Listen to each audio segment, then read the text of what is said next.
If the Caspian Explorer can do what I think, then high-G landings just got way safer. There's also a ton of other possibilities. We're going to discuss all of those right now, and each of them could very much change how we play Elite Dangerous. So the Caspian Explorer does have a new FSD option, the ability to charge from neutron stars. Well, that's something we've had for quite a while, but it seems that there's a new Mark II module that's going to make this much easier for the Caspian.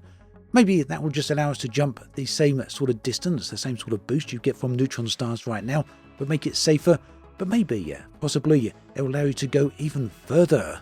Now that is one thing that Frontier very specifically stated, but they also said something else. They gave us a bit of a hint to do with this ship's hull plating. And if you look at the screenshots right here, the hull design, the plating rather of the hull, does look rather different, quite interesting to what we've seen previously in all other ships. Now, Frontier gave us some very specific wording here on what to expect from the ship, and, well, here's a quote. The Caspian Explorer's internal structure is compatible with some new Mark II modules, including a breakthrough frameshift drive that takes neutron supercharged jumps to a new level. They then continue, thanks to a sleek landing profile, the Caspian can also touch down more easily on rugged planetary terrain, defeating icy ridges, volcanic plains, or jagged cliffs. Mind that gravity though. You might even spot an interesting plating pattern on the hull, but we'll save that for another time. So there's three distinct separate elements here. The new FSD that we've already discussed, a sleek landing profile that helps on rugged terrain, and in that third point, you might even spot an interesting plating pattern on the hull. This quite naturally has set a lot of speculation going on all across the internet, from YouTube videos to forum posts and over on Reddit, not to mention various different Discord servers. So here's my theories, and we're going to go through these, from the most likely, what I feel is the most likely, right through to the least likely. So, yes, I know, Obsidian, get on with it, stop yakking, get to the point. So here's the first point. So the theory here is that the Caspian's hull, the skin, especially the underside belt, is built to share and absorb hard landing loads. So that means that the ship would forgive slightly hot descents into high-G touchdowns. And the gameplay reason for this is how many people out there have touched down a little bit too hard on those planets and then destroyed their ship, finding their way all the way back from tens of thousands of light years on the other way side of the galaxy, all the way back home to the bubble.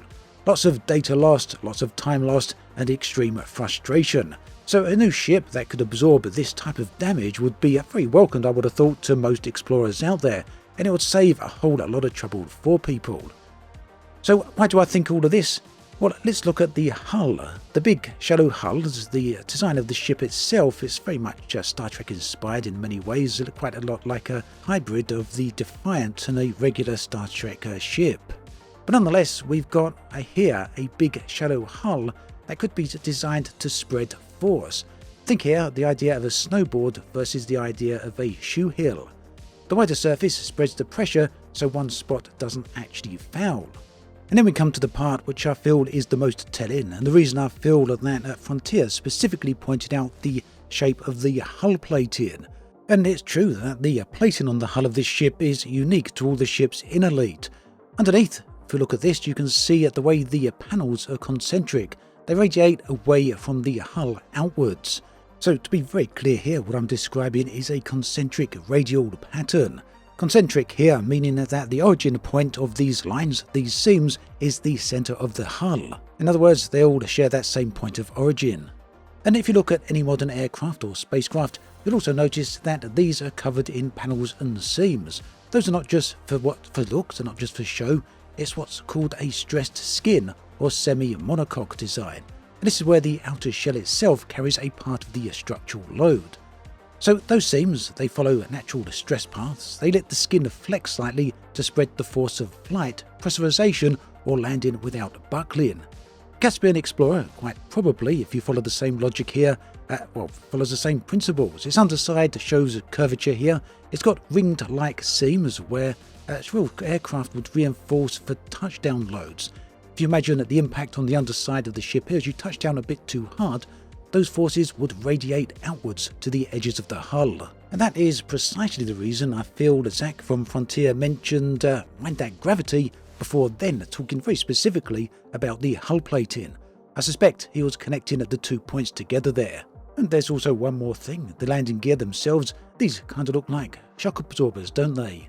So yeah, all these points kind of feel, to me at least, like this ship is designed for maximum impact when coming down a little bit too hard on those high gravity planets. Remember, all the new ships released in 2025 and maybe the end of 2024 have worked towards utility rather than unlocking entirely new elements of gameplay that previously didn't exist. And it's that very fact that I place the likelihood of the ship's design right at the top of the list for touchdown impact, because new ships so far have unlocked advantages, not brand new gameplay. But that said, whilst this is my leading theory, it's far from the only one. We're going to talk through a few more, although in far less detail. So the next one, which is still quite likely in my opinion, is a harsh environment belt. So the theory here is that the underside band of the ship, the Caspian, doubles as a tougher material for close star passes. It could also be used for dusty surfaces, I guess, so abrasion and that type of things, as well as any radiation or caustic issues that we might find in space, things you might see with Thargoid encounters, I'd assume. So the idea here is that in space you cool mainly by radiation, and the hot bits of your ships end up glowing and they radiate the heat away. It's possible that the underside of the paneling could be used to achieve that type of effect. So whether that would allow just getting in tougher environments or just passing much closer to stars for some reason that we haven't yet been disclosed, I guess those are suitable purposes, something that might just happen. In other words, they're about thermal resistance or some sort of other resistance where they're projecting the damage towards the outer bands of the hull and then radiating that away from the ship. So here, think improved fuel scooping or some sort of other material collection from dangerous environments, closer to stars or black holes or something similar. The third theory, and I'll put this in a separate category, is essentially using the same principle that we just discussed with radiating the damage away from the ships, but it will extend to upper atmosphere on atmospheric planets that we can't actually land on, as well as gas giants. This would allow us to do that same process of skimming that I just mentioned, but put this into a separate category because it would resolve or evolve around including new types of planets that we can't actually land on. It would mean that some new additions for Frontier that I can't quite see them including, but you know, it's still plausible and it would fit within the same game engine. It wouldn't require dramatic changes for them. Fourth, the hull plating could perhaps be related to the Mark II modules that Frontier mentioned that are connected to a Neutron supercharging.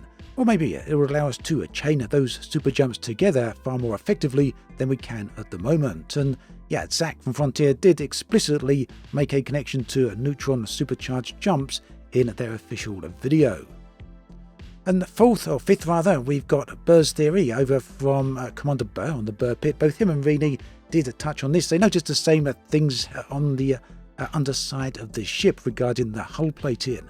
They, quite rightly in my opinion, made the connection to heat shielding here, hull plating that works very similar to what we see with heat re-entry shielding from modern day ships or modern day vehicles. And they speculated that just maybe the Caspian Explorer is the first step to opening up atmospheric worlds further down the line. I will include Buur's video in the video description below in case you want to check that out, because as always they do have very interesting takes on all of this stuff. I placed this one slightly further down the list of possibilities, not because I disagree with Buur, because I think it's a very plausible theory there, highly possible, could very certainly happen, but at the same time Frontier has never shipgated a headline feature like atmospheric worlds, so those type of big features tend to arrive for everyone. But that said, it could equally be possible that Buur kind of feels that this would be about atmospheric scooping, so not atmospheric planetary landing, but just getting a bit closer to those atmospheric worlds. In which case, well, it fits pretty much with what we've been discussing so far. Number 6 is a pretty interesting one. This one kind of come from a episode, or a few episodes actually, of that Star Trek Voyager TV series. And that is Ablative Armour. This would be a defensive mode. It's kind of a fun idea, but it's also one that I don't feel is especially likely.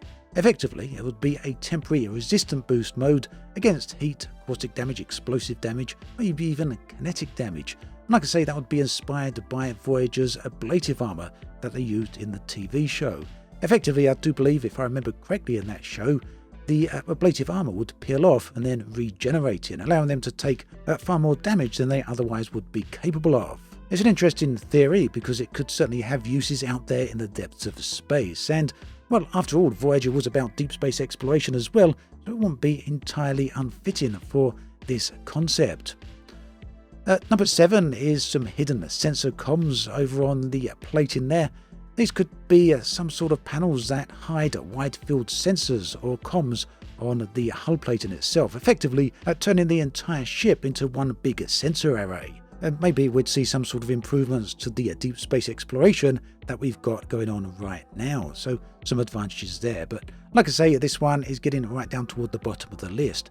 And right at the bottom of the list is, well, it's just the Caspian's signature look. Although this one's very possible, I'd put the chances down very low because Frontier did specifically point out the hull plating pattern. But, you know, it's always possible that even though they have pointed out, it doesn't serve any functional purpose. Highly unlikely, but there you go, it's always possible, including this list on the list right at the very end. So there we have it, 8 different possibilities, from the most likely, I do feel, to the least likely. Let me know what you think about these ones I've mentioned in the video. Talk about them in the comment section down there, and also let me know your own thoughts and feelings, as well as the wishes you have for what you'd like to see on this ship. Thanks for watching this video all the way through. There is another one on the screen right here. Take care, and I'll catch you next time.